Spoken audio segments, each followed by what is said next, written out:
રાજકોટના અગ્નિકાંડ બાદ મનપા ફાયર વિભાગ સફાળું જાગ્યું હતું. જોકે હવે જાણે કોઈ કામગીરી દેખાડતા હોય તેમ મોટા કોમ્પ્લેક્સમાં સીલ મારવામાં આવી રહ્યા છે.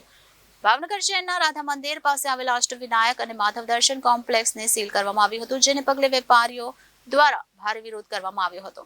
આજ સુધી કાર્યવાહી કરી નથી અને હવે નોટિસ આપવાને બદલે અચાનક સીલ કરાતા વેપારીઓમાં ભારે રોષ ફેલાયો છે. ભાવનગરના વેપાર ધંધા ભાંગી રહ્યા છે તેવામાં મનપા ફાયરની કાર્યવાહીથી વેપારીઓ દ્વારા વિરોધ કરવામાં આવ્યો. ભાવનગરમાં ફાયર વિભાગ દ્વારા સીલ મારવાની કાર્યવાહીથી વેપારીઓ પરેશાન થઈ રહ્યા છે. રાજકોટના અગ્નિકાંડ બાદ અચાનક મનપાનું ફાયર વિભાગ સફાળું જાગ્યું હતું.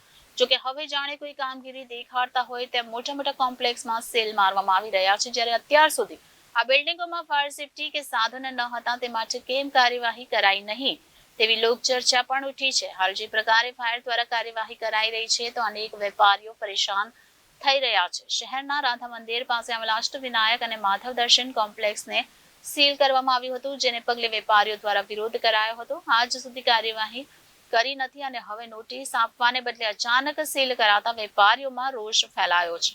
ભાવનગરના વેપાર ધંધા ભાંગી રહ્યા છે તેવામાં મનપા ફાયરની કાર્યવાહીથી વેપારીઓ દ્વારા વિરોધ કરવામાં આવ્યો હતો.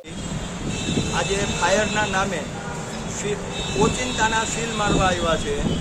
એક પણ જાતની કોઈ નોટિસ આપી નથી. આ બિલ્ડિંગને જે દિવસે બીયુ પરમિશન મળી છે તે દિવસે ફાયર એનઓસીનો કાયદો અસ્તિત્વમાં નહોતો. હવે જો એ લોકોને સીલ મારવા છે અથવા ફાયરની અમારે તો અમને એને ટાઈમ આપવો પડે.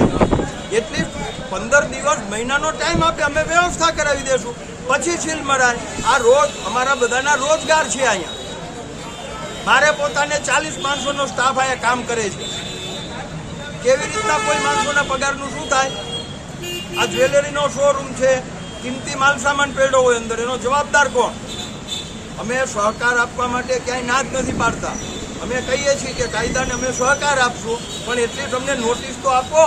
તો કોઈ નોટિસ નથી આપતું એ કઈ, અને સીલ મારવા માટેની દાદાગીરી કરે છે. એ લોકો કાયદો હાથમાં લે છે અને અમને કહે છે કે ધમકી આપે છે પાછા કે ફરજમાં રૂકાવટનો કેસ થાય.